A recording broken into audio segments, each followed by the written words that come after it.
नमस्कार। दिन भर की बड़ी खबरों में आपका स्वागत है। मैं हूं दामिनी। इस बुलेटिन में आज बात होगी कल से शुरू होने वाले वैक्सीनेशन अभियान की।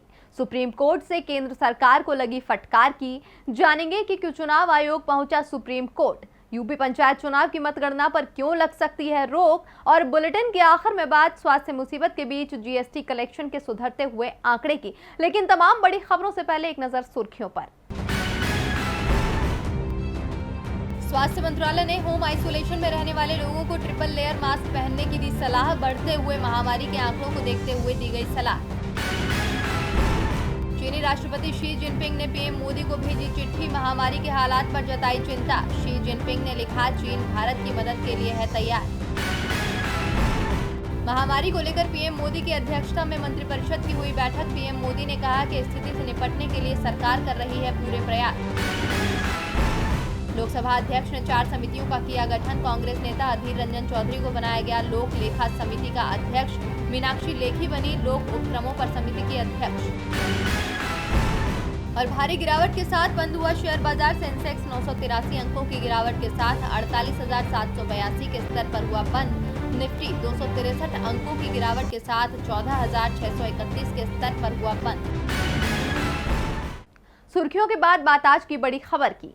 कल यानी 1 मई से 18 साल से ज्यादा उम्र के लोगों को वैक्सीन लगाए जाने की घोषणा केंद्र सरकार की ओर से की गई है। लेकिन कई राज्यों के मुताबिक वो कल से अपने राज्यों में वैक्सीन नहीं लगवा पाएंगे, जिसके बाद केंद्र सरकार के वैक्सीनेशन प्लान पर सवाल खड़े हो गए हैं। तो क्या है पूरा मामला, आइए देखते हैं इस खबर में। 1 मई से शुरू होने वाले वैक्सीनेशन के लिए बम्पर रजिस्ट्रेशन हुए हैं, लेकिन जिस तरह से राज्य वैक्सीन में कमी की बात कर रहे हैं उसे देखकर कहना मुश्किल है कि 18 वर्ष से ज्यादा वालों को फिलहाल टीका लग पाएगा। कई राज्यों ने वैक्सीन स्टॉक नहीं होने के कारण वैक्सीनेशन देरी से शुरू करने का फैसला लिया है। बात त्रिपुरा की करें तो त्रिपुरा में 18 से 44 साल के सभी लोगों को वैक्सीनेशन के लिए 32 लाख डोज की जरूरत है। नेशनल हेल्थ मिशन के राज्य निदेशक डॉक्टर सिद्धार्थ जायसवाल ने कहा कि राज्य सरकार ने सीरम इंस्टीट्यूट ऑफ इंडिया को कोविशील्ड की 16 लाख डोज का ऑर्डर दिया है। त्रिपुरा सरकार ने सीरम इंस्टीट्यूट से अनुरोध किया है कि 1 मई को 8 लाख डोज उपलब्ध करा दें और बाकी 15 मई को दें। सीमित उत्पादन क्षमता के कारण सीरम इंस्टीट्यूट को कोविशील्ड वैक्सीन उपलब्ध कराने में कम से कम 20 दिन लगेंगे। वहीं मध्य प्रदेश के मुख्यमंत्री शिवराज सिंह चौहान का कहना है कि भारत बायोटेक और सीरम इंस्टीट्यूट से पता चला है कि हमें वैक्सीन डोज उपलब्ध नहीं हो पाएंगी, जिसके चलते 1 मई से 18 साल से ज्यादा आयु के लोगों का टीकाकरण अभियान शुरू नहीं किया जा सकेगा। हालांकि शिवराज सिंह ने 3 मई के बाद वैक्सीनेशन कार्यक्रम शुरू करने का दावा किया और राज्य के लोगों के लिए फ्री वैक्सीन उपलब्ध कराने की बात कही है। इसके अलावा बिहार और झारखंड में भी 1 मई से वैक्सीनेशन शुरू नहीं हो सकेगा। राज्य सरकार ने वैक्सीन की किल्लत की वजह से कार्यक्रम को रोकने का फैसला किया है। उधर गुजरात के मुख्यमंत्री विजय रूपाणी का कहना है कि 1 मई से वैक्सीनेशन शुरू करने की कोशिश कर रहे हैं, लेकिन अब तक वैक्सीन का पूरा स्टॉक नहीं आया। वैक्सीन उपलब्ध होने के बाद 15 मई तक पूरी तरह से वैक्सीनेशन शुरू हो जाएगा। दिल्ली सरकार ने भी वैक्सीन की कमी की समस्या बताई है। मुख्यमंत्री केजरीवाल ने अधिकारियों के साथ बैठक भी की है और 3 महीने में दिल्ली के लोगों को वैक्सीनेट करने को लेकर प्लान भी बनाया। हालांकि यहां 1 मई से 18 साल से ज्यादा उम्र वालों को टीका लगाया जाएगा या नहीं, इसे लेकर स्थिति अभी स्पष्ट नहीं है। मगर जिस तरह से मुख्यमंत्री ने वैक्सीन की कमी की बात कही है, उससे यही लगता है कि राजधानी के युवाओं को टीके के लिए इंतजार करना होगा। महाराष्ट्र ने भी साफ कर दिया है कि राज्य में पर्याप्त वैक्सीन नहीं है, इसीलिए 1 मई से चौथा चरण शुरू नहीं हो पाएगा। वहीं केंद्रीय स्वास्थ्य मंत्रालय का कहना है कि राज्यों और केंद्र शासित प्रदेशों के पास महामारी की टीके की 1 करोड़ से ज्यादा खुराक उपलब्ध है और उन्हें अगले 3 दिनों में 20 लाख खुराक मिलेंगी। सरकार का वैक्सीनेशन कार्यक्रम सफल होगा या नहीं, ये तो कल पता चल जाएगा। महामारी को लेकर पहले से ही मोदी सरकार के कई फैसले सवालों के घेरे में हैं और अब सुप्रीम कोर्ट ने भी केंद्र की रणनीति को लेकर तल्ख टिप्पणी की है।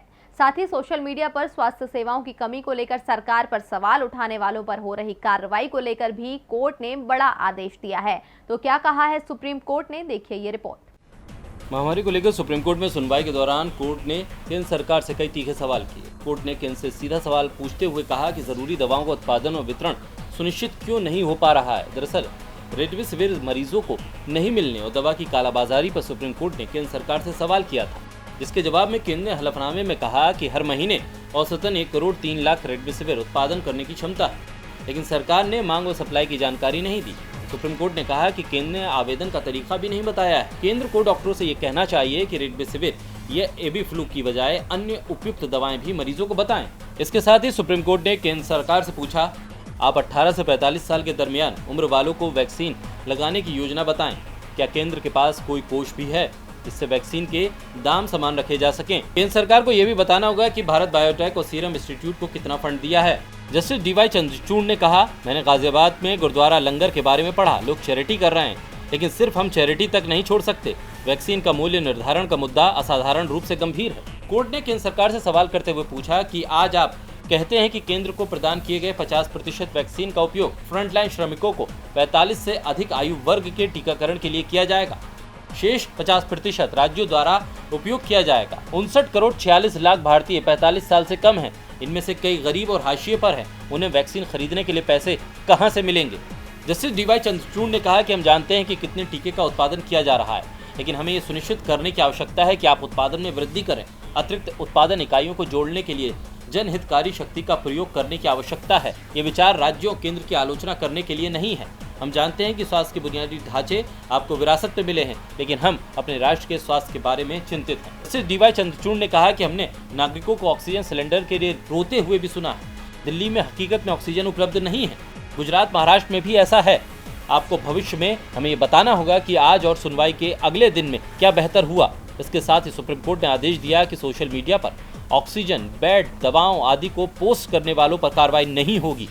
कोई भी सरकार किसी नागरिक द्वारा सोशल मीडिया पर डाली जानकारी पर कार्रवाई नहीं करेगी। कोर्ट ने कहा कि अगर अफवाहें फैलाने के नाम पर कार्रवाई की तो अवमानना का मामला चलाएंगे। जहां एक तरफ सुप्रीम कोर्ट ने अनियंत्रित महामारी को लेकर केंद्र सरकार को फटकार लगाई, तो वहीं मद्रास हाई कोर्ट ने तो देश में बढ़ते संक्रमण के मामलों को लेकर चुनाव आयोग को ही कटघरे में खड़ा कर दिया, जिसके बाद अब चुनाव आयोग ने सुप्रीम कोर्ट का दरवाजा खटखटाया है। तो ऐसा क्या कहा मद्रास हाई कोर्ट ने, जिसे लेकर चुनाव आयोग को जाना पड़ा सुप्रीम कोर्ट? आइए रिपोर्ट देखें। देश में पिछले साल की शुरुआत में जब महामारी ने दस्तक दी थी, तो सरकार ने इससे बचने के लिए तमाम उपाय किए।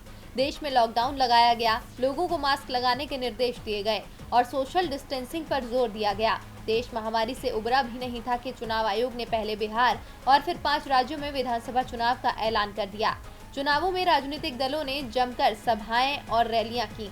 प्रधानमंत्री नरेंद्र मोदी की रैली में तो लोगों की भारी संख्या जुटी। पिछले महीने ब्रिगेड मैदान कोलकाता में हुई पीएम मोदी की रैली को बीजेपी की ओर से ऐतिहासिक करार दिया गया था। विधानसभा चुनाव का प्रचार तेज हुआ तो महामारी ने भी अपनी रफ्तार पकड़ ली। जैसे जैसे वोटिंग के दिन नजदीक आए, संक्रमित लोगों की संख्या बढ़ने लगी। संक्रमण के बढ़ते मामलों को लेकर एक सुनवाई के दौरान मद्रास हाईकोर्ट ने चुनाव आयोग पर सख्त टिप्पणी की है। मद्रास हाईकोर्ट के चीफ जस्टिस संजीव बनर्जी और जस्टिस सेंथिल कुमार राममूर्ति की बेंच ने कहा था कि संस्थान के तौर पर चुनाव आयोग ही आज की हालत के लिए पूरी तरह से जिम्मेदार है। आपने अपने अधिकार का कोई इस्तेमाल नहीं किया। अदालत की ओर से कई आदेश दिए जाने के बाद भी आपकी ओर से राजनीतिक दलों के खिलाफ कोई एक्शन नहीं लिया गया। प्रोटोकॉल बनाए रखने की तमाम अपीलों और आदेशों को नजरअंदाज किया गया है। इसके अलावा अदालत ने मतगणना रुकवाने की बात करते हुए कहा था कि अब हम आपको ये बता रहे हैं कि यदि 2 मई से पहले आपने महामारी के प्रोटोकॉल के पालन को लेकर कोई ब्लूप्रिंट नहीं दिया तो फिर हम मतगणना रुकवा भी सकते हैं। हम नहीं चाहते कि आपकी मूर्खता के चलते राज्य में कोई और जान चली जाए। मद्रास हाईकोर्ट की टिप्पणी के बाद मीडिया ने भी चुनाव आयोग को घेर लिया। खासतौर पर सोशल मीडिया पर चुनाव आयोग लोगों के निशाने पर आ गया, जिसे लेकर चुनाव आयोग सुप्रीम कोर्ट पहुंच गया। चुनाव आयोग की ओर से कहा गया है कि मीडिया को सुनवाई के दौरान न्यायाधीशों द्वारा की गई मौखिक टिप्पणियों की रिपोर्ट नहीं करनी चाहिए, केवल आदेश में दर्ज टिप्पणियों की रिपोर्ट करनी चाहिए। मीडिया रिपोर्टों ने चुनाव आयोग की छवि को एक स्वतंत्र संवैधानिक एजेंसी के रूप में धूमिल किया है, जिसे चुनाव संचालन की संवैधानिक जिम्मेदारी सौंपी गई है। इसके अलावा चुनाव आयोग ने राजनेताओं पर आरोप लगाते हुए कहा कि राजनेता अपने कर्तव्य का निर्वहन करने में विफल रहे हैं। अब चुनाव आयोग भले ही अपनी गलती से पल्ला झाड़ रहा हो, लेकिन चुनाव के दौरान हुए प्रोटोकॉल के उल्लंघन की वजह से देश को जो नुकसान हुआ है वो तो देश भुगत ही रहा है, जिससे चुनाव आयोग की भूमिका पर प्रश्न चिन्ह जरूर लगा है। चुनावों में राजनीतिक दलों ने किसी भी तरह के प्रोटोकॉल का पालन नहीं किया और चुनाव आयोग ने उन पर कार्रवाई भी नहीं की। मद्रास हाईकोर्ट ने इसे लेकर ही चुनाव आयोग पर सख्त टिप्पणी की। कोर्ट चुनाव आयोग को लेकर सख्त है तो किसान सरकार पर सख्त है। 5 महीने से कृषि कानून के खिलाफ किसानों का प्रदर्शन चल रहा है। किसानों ने साफ कर दिया है कि नए कृषि कानून सरकार को वापस लेने ही होंगे। तो फिलहाल किसानों ने क्या बनाई है आगे की रणनीति, आइए देखते हैं इस खबर में।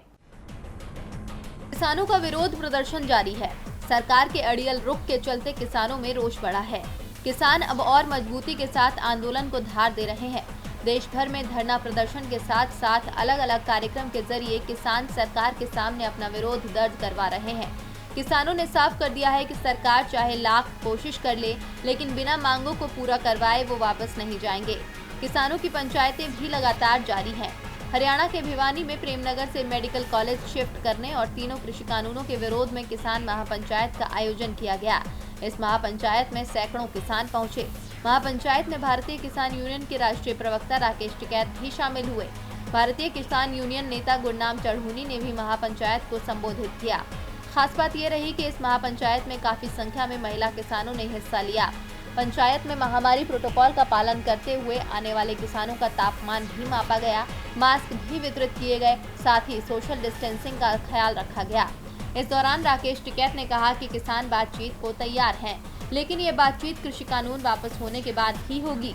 वहीं हरियाणा भारतीय किसान यूनियन के प्रमुख गुरनाम सिंह चढ़ूनी ने सरकार पर महामारी की स्थिति से निपटने में नाकाम रहने का आरोप लगाते हुए कहा कि जिन मरीजों को ऑक्सीजन और अस्पतालों में बिस्तर नहीं मिल रहे हैं, उन्हें भाजपा के सांसदों और विधायकों के घर ले जाना चाहिए। पहले कृषि कानून वापस हों, उसके बाद ही बातचीत शुरू हो। किसानों के तेवरों से साफ है कि वो दिल्ली के बॉर्डर से हटने को तैयार नहीं हैं। किसान भले ही सरकार को राहत देते नहीं दिख रहे हैं, लेकिन आरजेडी के लिए आज राहत की खबर जरूर आई। लालू यादव को जमानत तो पहले ही मिल गई थी, लेकिन आज उन्हें रिहा भी कर दिया गया। देखिए रिपोर्ट। लालू प्रसाद यादव को झारखंड हाई कोर्ट ने 18 अप्रैल को जमानत देने का फैसला लिया था, लेकिन उनकी रिहाई आज यानी 30 अप्रैल को हो पाई है। आज हाई कोर्ट का आदेश एम्स पहुंचा। लालू के वकील प्रभात कुमार ने कहा कि हमने हाई कोर्ट की ओर से रखी शर्तों को पूरा कर लिया है। कोर्ट ने 1-1 लाख रुपए के 2 मुचलके जमा करने और 10 लाख रुपए का जुर्माना भरने का आदेश दिया था। लालू की रिहाई की खबर के बाद दिल्ली से लेकर पटना तक उनके समर्थकों में खुशी देखी जा रही है और आरजेडी समर्थक लालू के पटना आने का इंतजार कर रहे हैं। उनके स्वागत की तैयारियां भी शुरू हो चुकी हैं, लेकिन फिलहाल लालू पटना नहीं जाएंगे। उनका परिवार भी लालू के पटना जाने के पक्ष में नहीं दिख रहा है। परिवार वालों को इस बात का डर है कि यदि लालू पटना आते हैं तो उनके समर्थक भारी संख्या में लालू से मिलने पहुंचना शुरू हो जाएंगे। राबड़ी देवी के सरकारी आवास पर हजारों लोग वैसे भी हर रोज पहुंचते हैं। ऐसे में यदि लालू यादव भी वहां उपस्थित होते हैं तो लोगों की संख्या और ज्यादा बढ़ जाएगी। लालू यदि पटना में रहेंगे तो पार्टी के बड़े नेता भी उनसे मिलने पहुंचेंगे, जिनकी लालू से मुलाकात टालना मुश्किल होगा, जिससे ऐसे में पहले से ही बीमार चल रहे लालू यादव के संक्रमित होने की संभावना से नकारा नहीं जा सकता। इन सब परिस्थितियों से बचने के लिए ही लालू यादव ने भी फिलहाल दिल्ली में ही रहने का फैसला किया है। लालू अभी एम्स में ही रहेंगे। एम्स में इलाज कराने के बाद वो दिल्ली में मीसा भारती के घर जाएंगे। ऐसे में पटना में लालू का स्वागत करने की तैयारी कर रहे आरजेडी समर्थकों को मायूसी हो सकती है। लालू यादव के जेल से बाहर आने के बाद बिहार के सियासी समीकरण भी बदल सकते हैं, लेकिन यूपी में 2 मई को सियासी समीकरण बदलने की खबरों पर लगाम लग सकती है। महामारी के बीच पंचायत चुनाव के ऐलान होते ही सवाल उठे थे, लेकिन चुनाव आयोग ने एक न सुनी। लेकिन जब चुनाव ड्यूटी पर गए कई लोग संक्रमित हुए तो मामला सुप्रीम कोर्ट पहुंचा, जिसके बाद अब मतगणना टल सकती है। देखिए पूरी खबर। उत्तर प्रदेश में ग्राम पंचायत चुनाव की मतगणना पर रोक लगाने वाली मांग वाली याचिका पर सुनवाई करते हुए सुप्रीम कोर्ट ने शुक्रवार को राज्य चुनाव आयोग को नोटिस जारी किया और इसके साथ ही कहा कि मामले की सुनवाई अब 1 मई को होगी। उत्तर प्रदेश में पंचायत चुनाव की मतगणना 2 मई को होने वाली है, लेकिन मतगणना होगी या इसे टाल दिया जाएगा, इसका निर्णय सुप्रीम कोर्ट करेगा। उत्तर प्रदेश में पंचायत चुनाव कराए जाने के दौरान चुनाव ड्यूटी करते हुए कई शिक्षकों ने जान गंवा दी थी। इसका हवाला देते हुए सुप्रीम कोर्ट में याचिका दाखिल की गई। साथ ही याचिका में चुनाव प्रक्रिया पर रोक लगाने की मांग की गई। उत्तर प्रदेश में पंचायत चुनाव कार्य में लगाए गए शिक्षकों की जान जाने के मामले को लेकर प्रदेश की सियासत गरमाई हुई। शिक्षक संघ ने करीब 706 शिक्षकों की एक सूची निर्वाचन आयोग को सौंपकर दावा किया था कि इन शिक्षकों की जान चुनाव ड्यूटी के कारण गई। शिक्षक संघ को प्रमुख विपक्षी पार्टियों का साथ भी मिला। पूर्व मुख्यमंत्री अखिलेश यादव ने योगी सरकार पर महामारी के दौरान चुनाव कराए जाने को लेकर सवाल उठाए। उन्होंने चुनाव ड्यूटी के दौरान जान गंवाने वाले शिक्षकों के परिजनों को 50-50 लाख रुपए मुआवजा देने की मांग भी की। और बुलेटिन के आखिर में बात जीएसटी कलेक्शन के आंकड़ों की, जो बताते हैं कि स्थिति में सुधार आ रहा है। सब कुछ डिजिटल होने से टैक्स की गड़बड़ी कम हुई और जिससे जीएसटी कलेक्शन रिकॉर्ड स्तर पर पहुंच गया है। देश के सबसे बड़े बैंक एसबीआई की रिपोर्ट ने सुधरती इकोनॉमी के संकेत दिए हैं। देखिए रिपोर्ट। महामारी की दूसरी लहर के बावजूद लगातार 7वें महीने जीएसटी कलेक्शन 1 लाख करोड़ रुपए के पार रह सकता है। इस महीने में जीएसटी कलेक्शन के 1,15,000 करोड़ से 1,20,000 करोड़ रुपए के करीब रहने की उम्मीद है। अक्टूबर 2020 से अब तक हर महीने 1 लाख करोड़ रुपए से ज्यादा का जीएसटी कलेक्शन हो रहा है। देश के सबसे बड़े बैंक एसबीआई की रिपोर्ट के मुताबिक महामारी की दूसरी लहर के बावजूद आर्थिक गतिविधियां चल रही हैं, इसीलिए जीएसटी पर बहुत ज्यादा असर नहीं होगा। मार्च में अब तक का पिछले 3.5 सालों में सबसे ज्यादा जीएसटी कलेक्शन रहा है, जो 1,24,000 करोड़ रुपए रहा है। अप्रैल में ज्यादातर राज्यों ने लॉकडाउन किया है, कुछ ने पूरा किया है तो कुछ ने आंशिक किया है, लेकिन जीएसटी कलेक्शन पर इसका ज्यादा असर नहीं दिखाई देगा। आंकड़े बताते हैं कि लॉकडाउन के बावजूद 25 अप्रैल तक पूरे देश में ई-वे बिल 4 करोड़ 89 लाख रुपए पर पहुंच गया है। अनुमान है कि ये आज 5 करोड़ 5 लाख तक जा सकता है। रिपोर्ट कहती है कि जीएसटी कलेक्शन में उछाल आने का कारण ये है कि फर्जी बिलों की बारीकी से निगरानी, डाटा का गहराई से विश्लेषण, ढेर सारे सोर्स से डेटा का उपयोग हुआ, जिसमें जीएसटी, आईटी और कस्टम आईटी सिस्टम शामिल हैं। जीएसटी कलेक्शन में महाराष्ट्र पहले नंबर पर और गुजरात दूसरे नंबर पर है। जीएसटी कलेक्शन में केंद्र और राज्य सरकार का हिस्सा होता है। और दिन भर की बड़ी खबरों में मेरे साथ इतना ही। देखते रहिए डीबी लाइव। नमस्कार।